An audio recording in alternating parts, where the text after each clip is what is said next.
Hi, and welcome to Catholic Peekskill.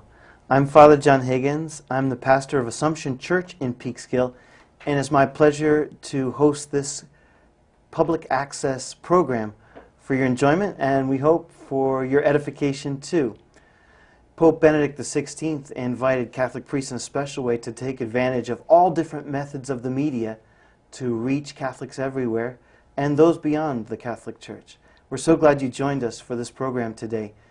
The city of Peekskill itself and its environs has a long history of Catholicism, going back even to the 1700s, when Father Ferdinand Farmer, a Jesuit priest who used to ride all throughout the colonies, used to cross the river. Sometimes in the winter he could walk across the Hudson River, but generally he would take a boat and attend to the needs of a very small Catholic community in Peekskill. It continued to grow.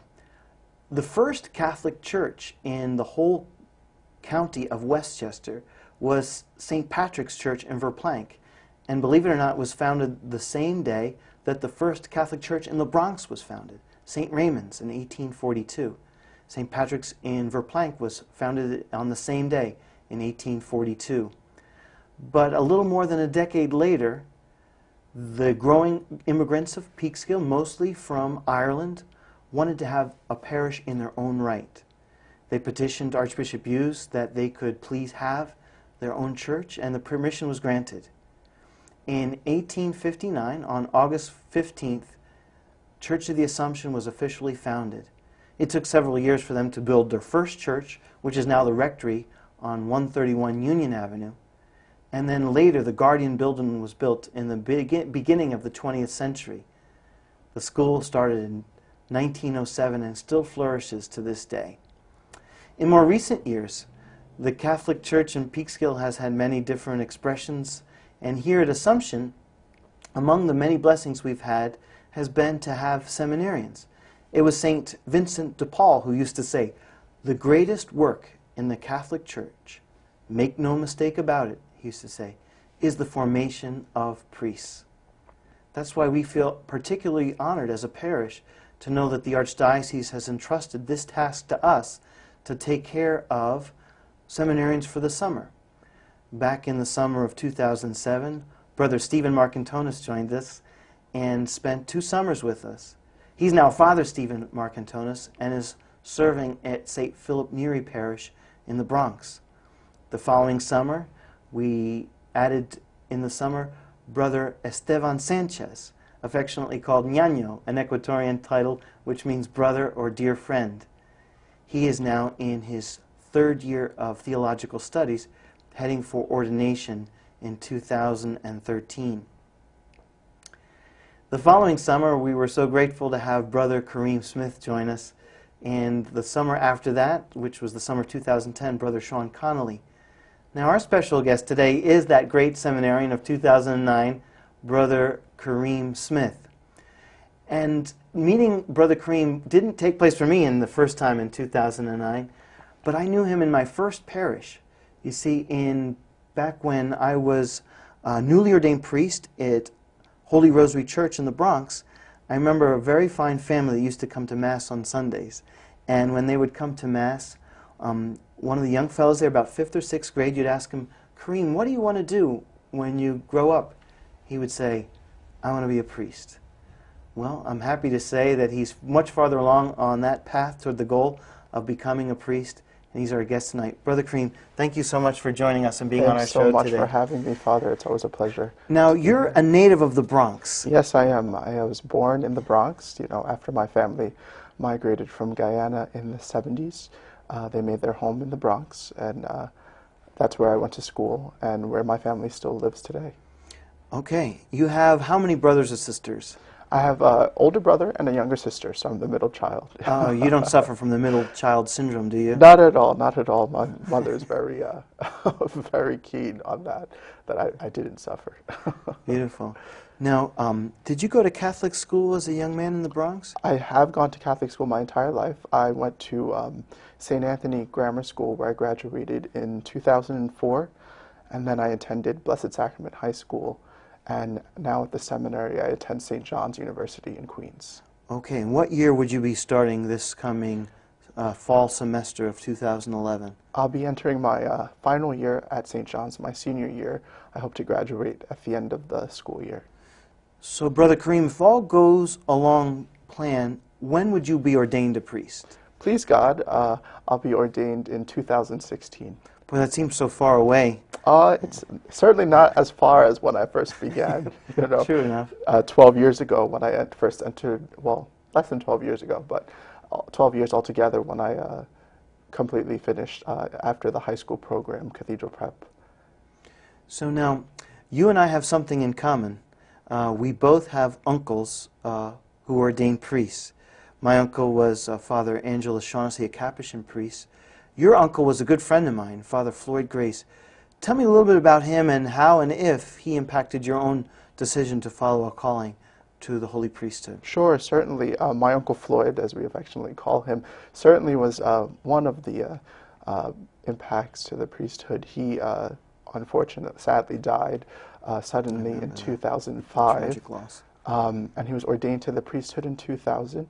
And he was certainly an inspiration, for my whole family to grow in holiness in the Catholic faith. He himself was the nephew of an uncle who became a bishop in my family's native home in Guyana. So you have a lot of priests that run in the family. We have Catholicism in the blood. Beautiful. But how was it that you seemed to know or feel that God was calling you to the priesthood? Well, the first time that I said that I felt that I was being called to the priesthood, I was 6 years old when my uncle came home to visit at Christmas time while he was away at his spirituality year in the Northamptons, Pennsylvania, I believe. And it kind of stayed with me, the whole time. My uncle took it rather seriously. He sat me down at 6 years old, and we had a conversation that I remember to this day. What did he say to you on that occasion? He explained the seriousness of the priesthood and how serious saying something like "I want to be a priest" is, even at the tender age of 6 years old. And that conversation stayed with me over the years. Certainly times when I, was discouraged or when I may have changed my mind, but in the end, I always came back to that notion of becoming a priest. And I think a lot of it has to do with that conversation I had with my uncle.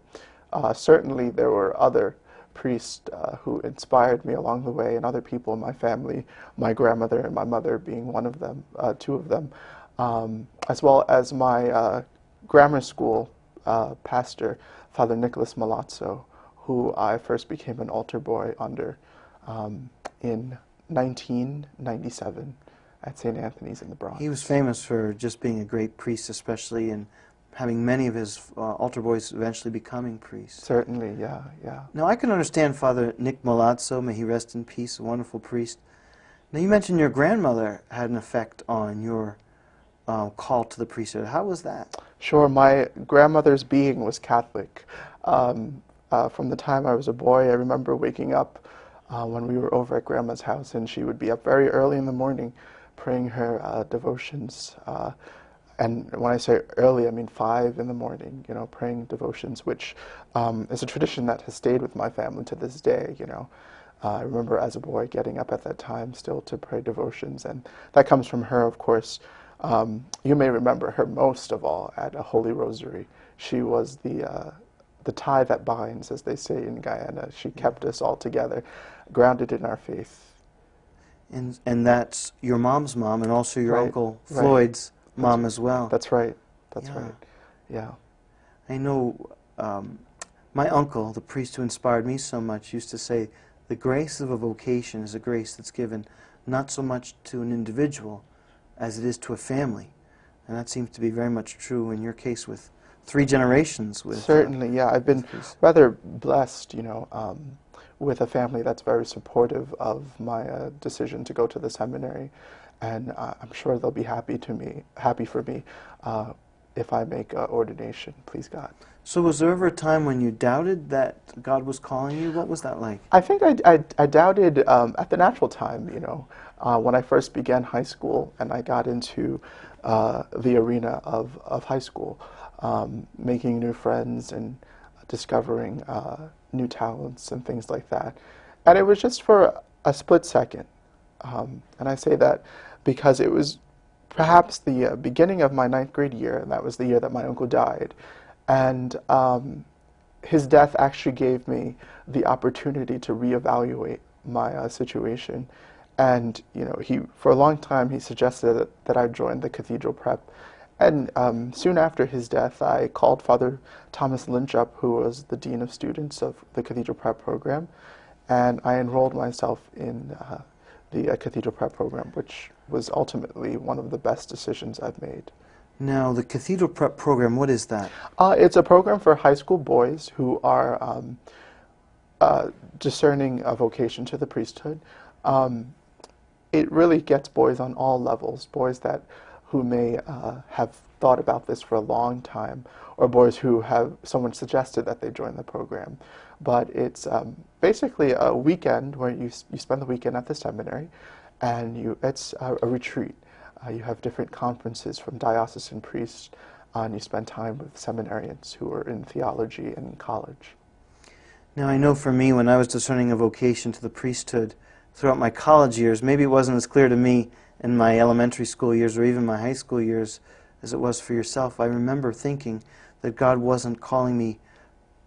It wasn't clear to me anyway that he was calling me to be a diocesan priest. I thought I might be a Franciscan or a monk or even a Carthusian.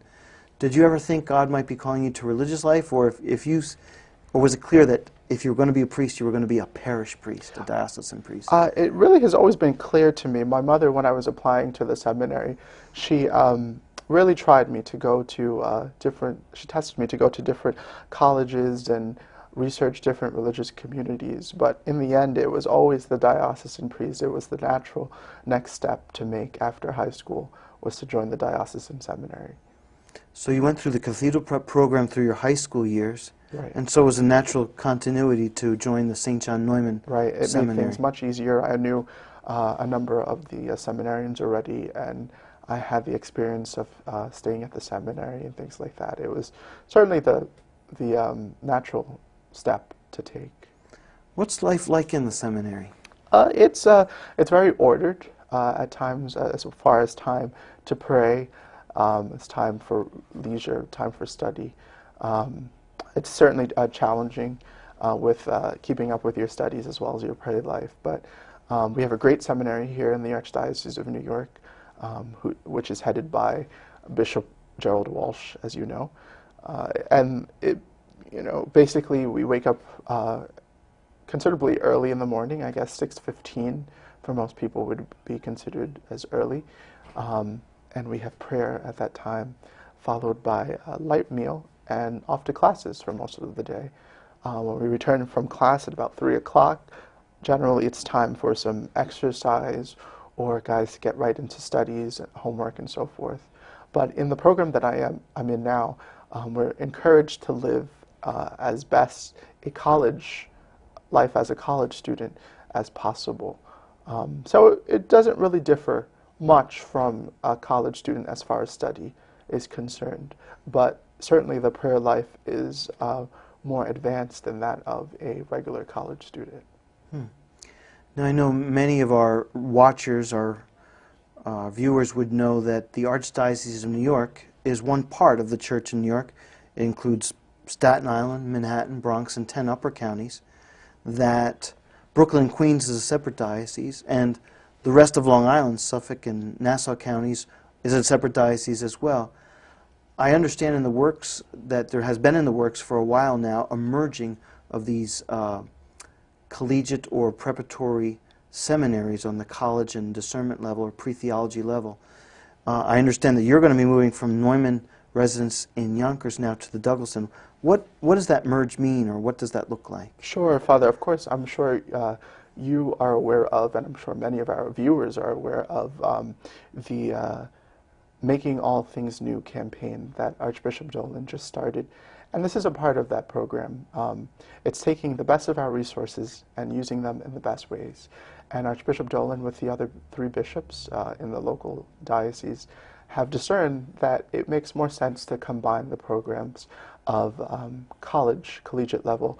And I think it's a fantastic move. It will build relationships with those dioceses, better relationships certainly, and it will give us a chance to use our resources in the best way as far as teachers, as far as finances, and I think as fostering genuine brotherhood amongst seminarians and priests, future priests.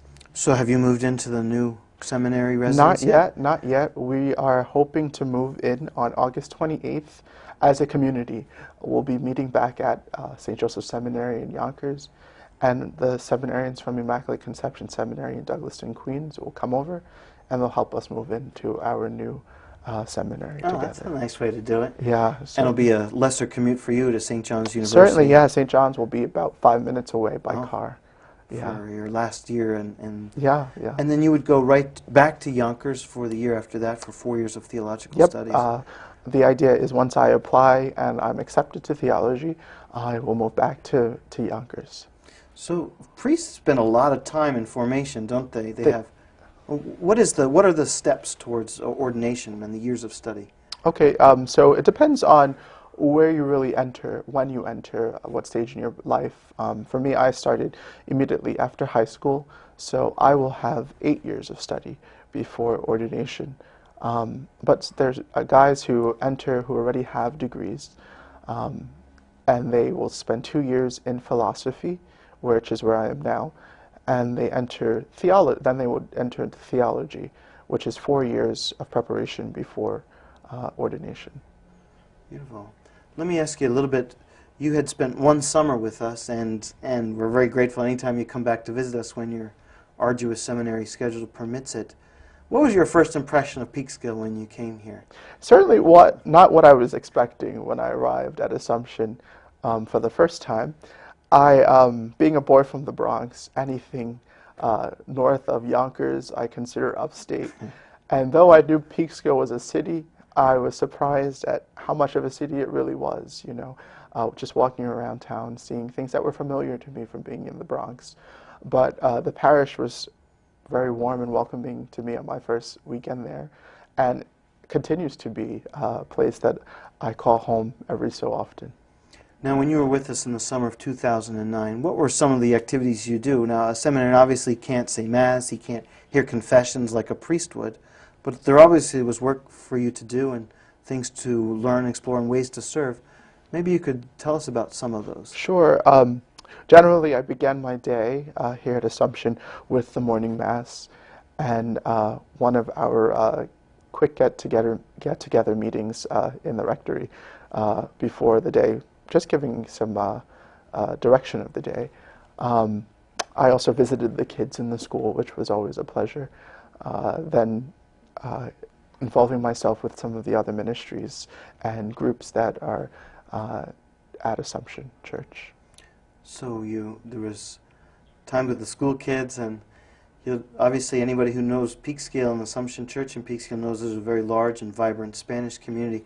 You don't speak Spanish yet, but it seemed to me, un poquito, but it seemed to me like the Spanish community very much embraced you there, Certainly, despite yeah. a language barrier. It was amazing, it was amazing. Though we didn't share the same language, they were very warm and inviting to me. I did attend a number of their prayer groups, and they did encourage me to press on in my studies, not only my studies of theology and preparation for the priesthood, but my studies of Spanish as well, which has proven to be helpful. Good. I guess you got to keep studying to make sure the need is really real throughout the whole Archdiocese of New York. That's for sure. Now, I know that for more than a year you've been planning on a project with some of the young people of Peekskill. I wonder if you could tell our viewership a little bit about what that was, what that project is. We're rather excited. We're counting down the days to our departure to World Youth Day in Madrid, Spain, with the Holy Father, and you will be joining us as well.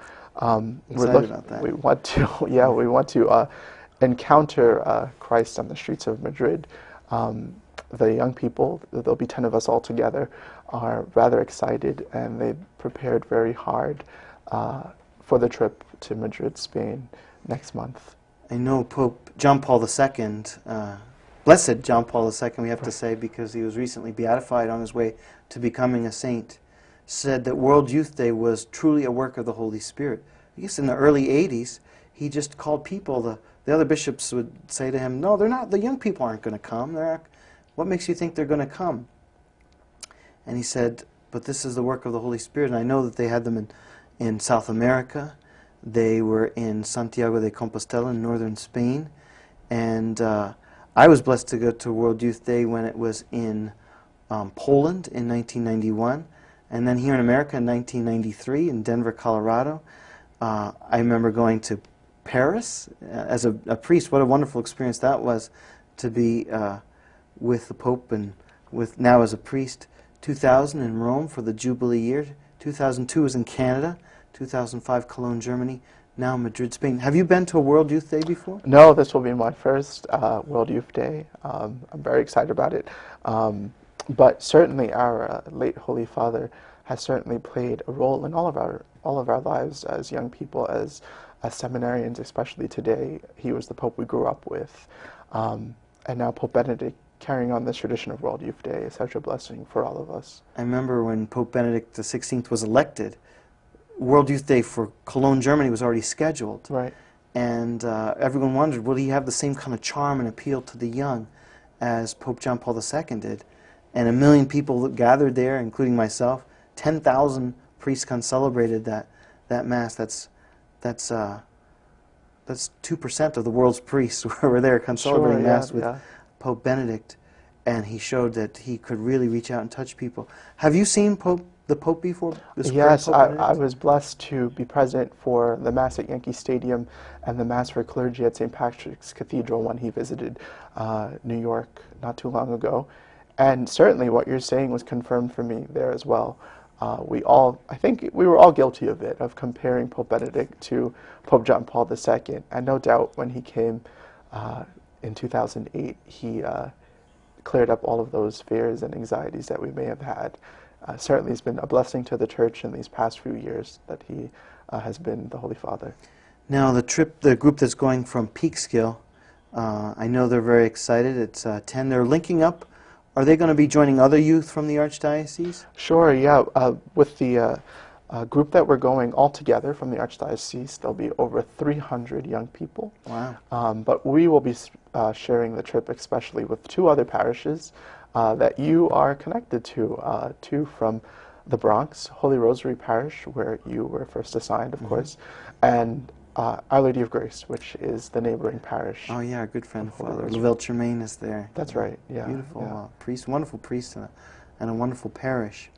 So we'll see, maybe we could have the young people from Assumption Church or Our Lady of Grace or Holy Rosary join us on Catholic Peekskill for a future episode of this show. Now I know that God has blessed you with a special gift, a special musical gift. And I know it was St. Augustine who said, the one who sings, prays twice. Tell about some of the ways that God has blessed you with musical talent, or how you've been able to take that gift and use it for His glory. I know you're involved in many different musical ministries, even throughout the Archdiocese. Sure, yeah. I was very blessed growing up as a child. My mother noticed quickly that my interest was music, and that was my extracurricular activity. I'm grateful to her and to others who have encouraged me in music. I received 17 years of, wow. of voice training over the years, and I am a tenor, currently the music director at Neumann. That's something to put on your resume. Certainly, yeah. And I had the privilege of singing with the Assumption Choir a number of times. I know some of the choir members will be watching this show. I know. So hello, choir members. Good friends of Catholic Peekskill. And then will your use of your musical talents and skills continue, do you think, as a priest? Certainly, I think it's important for a priest to have some musical training. In fact, at the seminary, there are courses in sacred music. As you yourself, is a fine musician, can see the ways that having musical background helps with the singing of the text of the Mass and so forth. Gosh, when I was a kid, I used to think that if you couldn't sing on pitch, it meant you might have a vocation. But we've all been blessed. Those who are familiar with Assumption Church and have heard your voice in singing. And please God, that will continue as a priest and use all the beautiful chants that the church has, and especially for the celebrant to use to glorify the liturgy. Now, I know there's going to be some changes in the liturgy coming up in terms of translation. Has that in any way affected your education in the seminary? Are they preparing the seminaries for that? Certainly. More certain to direct to me would be the music, since I am in charge in some capacity of the music that we use every day at the seminary. Of course, the text of the Mass will be changing in some regard. So we've been researching new music to introduce to the guys at the seminary that we would be able to sing together in community. As far as education is concerned, our courses have included why the text is changing and some of the corrections that are being made in this missal as well. As well as in my Latin course, for example, we studied ecclesiastical Latin, and we had the opportunity of translating the text and seeing the connection of translating the Latin text to the English. Beautiful. Yeah. I know it's going to take effect the very first Sunday of Lent, Sunday of Advent 2011, be November 27th. We're going to prepare well for those changes as they come around. And not only that, we're very anxious, not just for those changes, but we're very anxious for the year 2016, when, please God, you'll be ordained a priest for the Archdiocese of New York. We think it would be just wonderful if God chose to assign you to Assumption Church in Peekskill. Thank you very much, Brother Kareem, for being our guest here Thank you so at much, Catholic Father. Peekskill. We It look was a forward maybe pleasure. to get you back here if the Lord grants it. We thank you so much for joining us at Catholic Peekskill. You can visit our Catholic Church online at AssumptionPeekskill.org, as well as you can visit our blog, which is CatholicPeekskill.blogspot.com. I think you'll be able to see the credits on the bottom of the screen. We'd love you, of course, to visit us online, but even more, we want to encourage you to visit us at Assumption Church as well. Assumption Church is located not far from the Paramount Theater, right in the heart of Peekskill, on the corner between Union Avenue and Division Street at Monsignor Ansbro Way, also known as First Street. Our Sunday Mass schedule begins on Saturday evening at 5 o'clock or 7 p.m. in Spanish. And then on Sunday itself, 8 a.m., 10 a.m., 12 noon, and 7 p.m. in Spanish. And if you're there, I hope you come by and say hello to me and let us know that you saw Catholic Peekskill. Thanks for joining us. God bless you. And this has been Catholic Peekskill.